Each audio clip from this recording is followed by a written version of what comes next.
If you like our channel, please give us a thumbs up and don't forget to subscribe.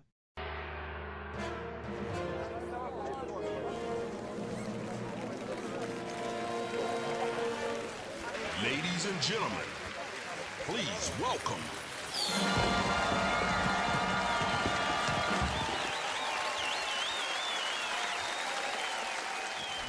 the most famous circus freaks from sideshow history. The sideshow, also known as the freak shows, were exhibitions of several physical deformities and abnormalities in humans and animals. The sideshow would display humans with large or small body parts, tall and long in height, conjoined twins, and with rare and uncommon diseases and conditions. Some of them were trained to perform certain acts such as swallowing hot coals, sword swallowing, and pulling heavy weights. These performers, freaks, had terrible difficult lives. Society didn't consider them normal, and in some cases, they were brought in illegally from different parts of the world. Primitive people were brought to build a human zoo. In modern times, 19th and early 20th century, they were also known as sideshows. They became popular in the mid-16th century in England, and even Queen Victoria was amused. In American P.T. Barnum, founder of Barium and Bailey Circus, entertained millions of people with these shows. He opened a human curiosity exhibit in 1841 at the American Museum in Manhattan. During the late 19th century and the early 20th century, freak shows were at their height of popularity. In the mid-20th century, these sideshows and freaks shows became a thing of the past.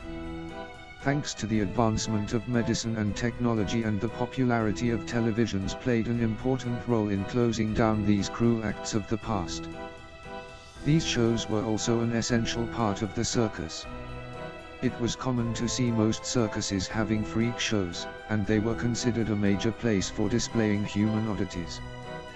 Here were some of the creepiest freak shows. Olga the Headless Girl. Ladies and gentlemen, when this phenomenon was first introduced to this country before the war, many people found it hard to believe that such a thing could be possible. You have all now heard of artificial hearts and artificial lungs, so you may be more ready to believe the evidence of your own eyes. The older members of the audience may remember reading in their papers before the war of Professor Van Berg and of his experiments in Germany on living animals, the object of which was to keep the animal alive after the head had been removed from the body.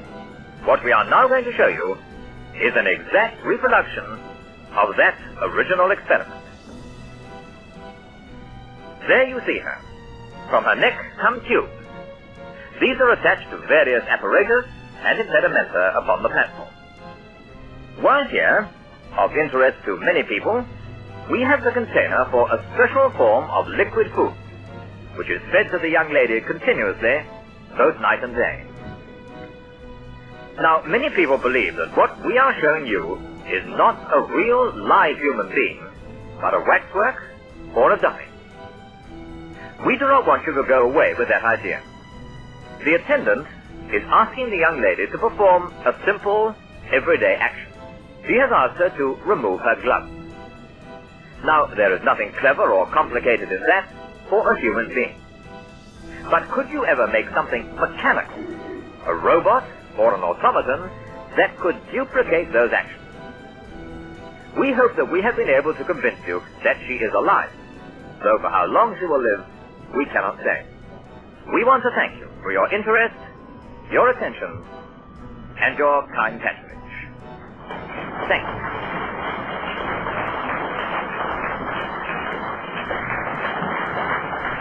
Olga the Headless Girl. She was first brought to the United States in 1937 from Hamburg, Germany, by a man who called himself as Dr. Heinemann.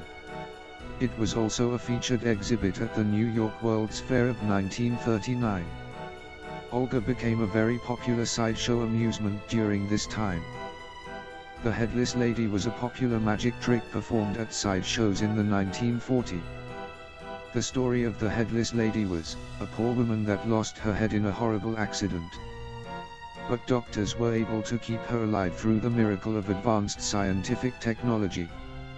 Dr. Heinemann staged Olga, the headless girl in Blackpool, England before bringing her to the United States. Its popularity in England at the time is substantiated by the fact that in 1938 there were at least 9 Olga shows. Jojo the dog-faced boy Fedor Jeftichu was a well-liked performer. Born in Russia in 1868, he came to the United States to join P.T. Barnum at age 16. He suffered from hereditary hypertrichosis, or werewolf syndrome. The condition causes excessive hair growth all over the body. At Barnum's shows, Jojo barked and snarled as part of his act. At other times he was well-spoken and entertaining to his audiences. Jeftichu contracted pneumonia in 1904 and died at the age of 35. Francesco Lentini. Sicilian performer Francesco Lentini, known as the King of the Freaks, was born with a third leg. A partially formed twin left him with the extra appendage. Lentini spent his childhood in a school for disabled children, where he saw others with far worse conditions than his. This revelation led him to join a sideshow, where he would kick a soccer ball with his extra leg or jump rope to the crowd's delight. In 1966 Lentini died of lung failure. He was 82 years old. The Bearded Lady. Annie Jones. The term bearded lady has been used over and over in the history of sideshows. It was used to describe any woman who suffered from hirsutism or hormonally-based excessive hair growth on their faces. Maybe the most well-known of them all was Annie Jones. Born in 1865, she began touring with P.T. Barnum at an extremely early age. She suffered a traumatic event as a child when she was kidnapped by another sideshow operator who claimed she was his daughter. In court, she ran to her parents' arms and the judge closed the case. Annie told most of her life as the Bearded Lady but bristled at the term freaks to describe herself and other sideshow performers. Annie was a talented musician and had a close relationship with her mother. She died in 1902 at the age of 37. Grady Styles, the evil lobster boy. Born in Pittsburgh, Pennsylvania in 1937, Grady Styles Jr., also known as Lobster Boy, led an interesting life and suffered a death that was just as intriguing. Grady was born with a rare medical condition known to run in his family called ectrodactyly.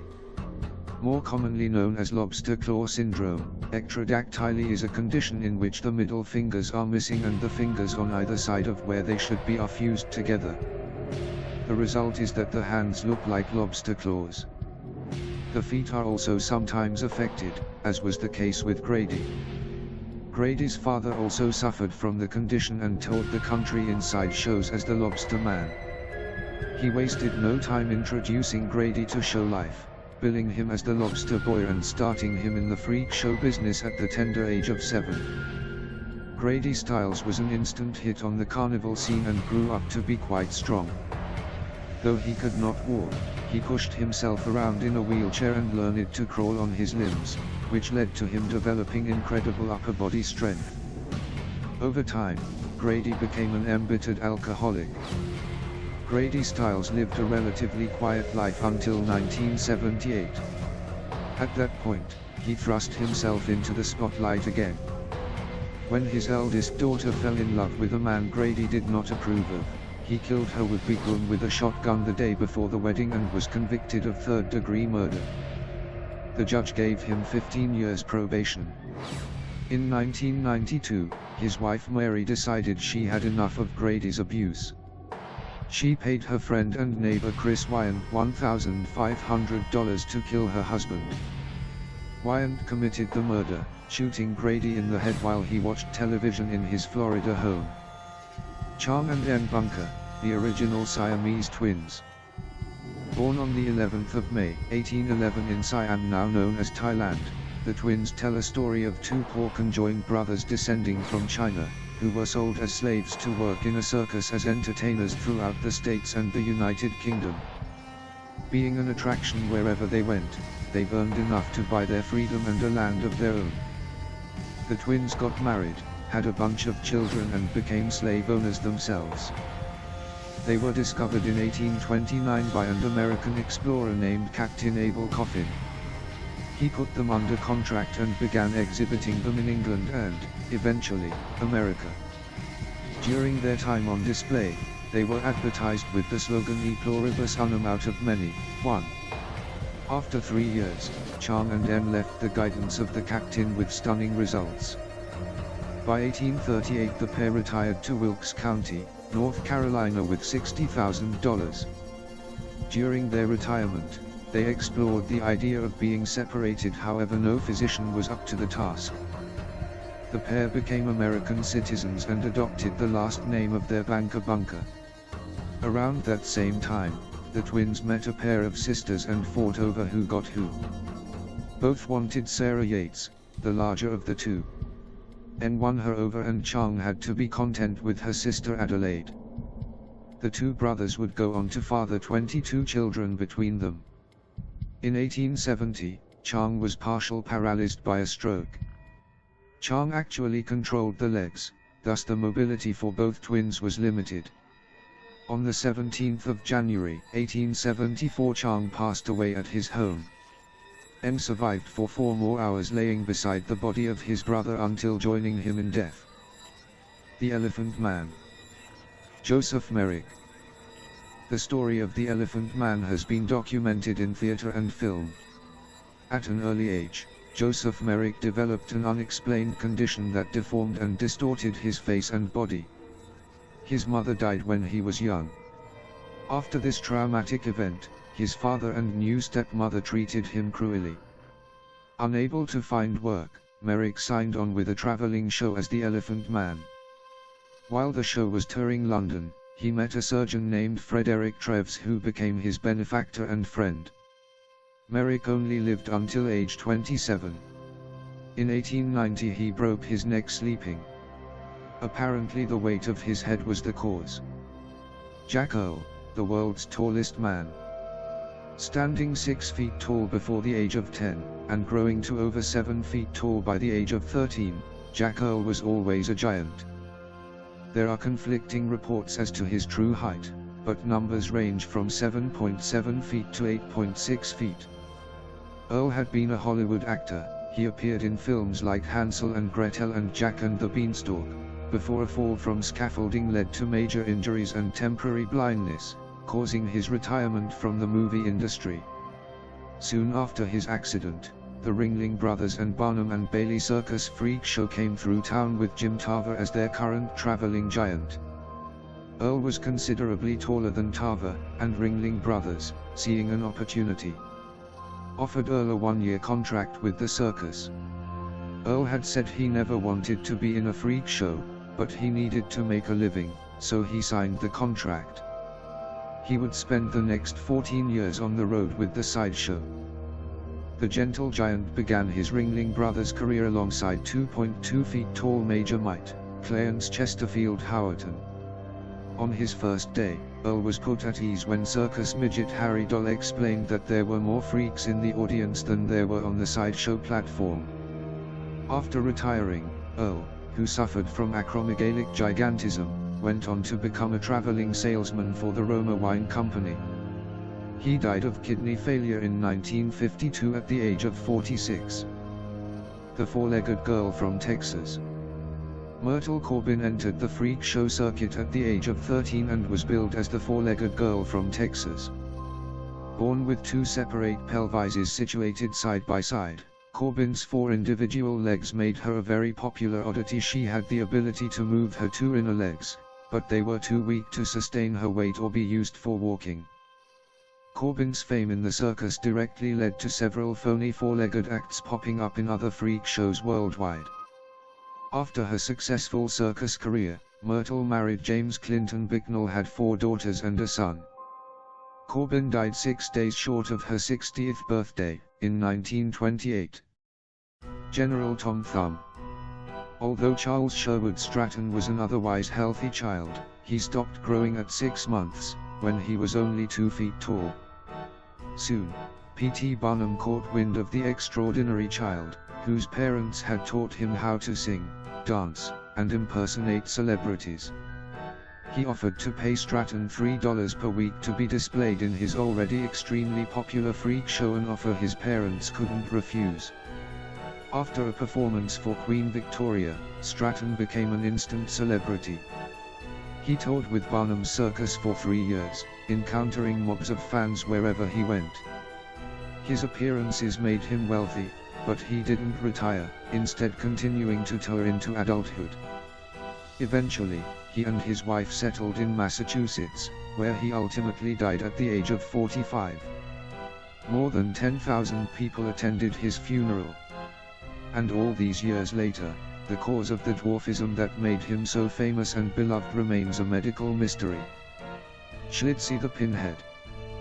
Though he was billed as the last of the Aztecs, Schlitzy was most likely born in the Bronx in 1901. He was born with a neurodevelopmental disorder called microcephaly, leaving him with a small brain and skull, and severe mental retardation. Schlitzy performed in sideshow attractions with many circuses. He began his film career with the Sideshow in 1928 and Todd Browning's 1932 classic Freaks.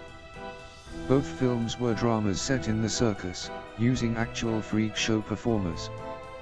His last major performance was in 1968.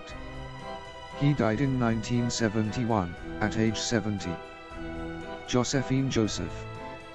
She was featured in 1932 Freaks and claimed to be a hermaphrodite, but no one's sure what her story really was. She was billed as Josephine Joseph, and there's not a ton of information out there on her. Or him. Or both.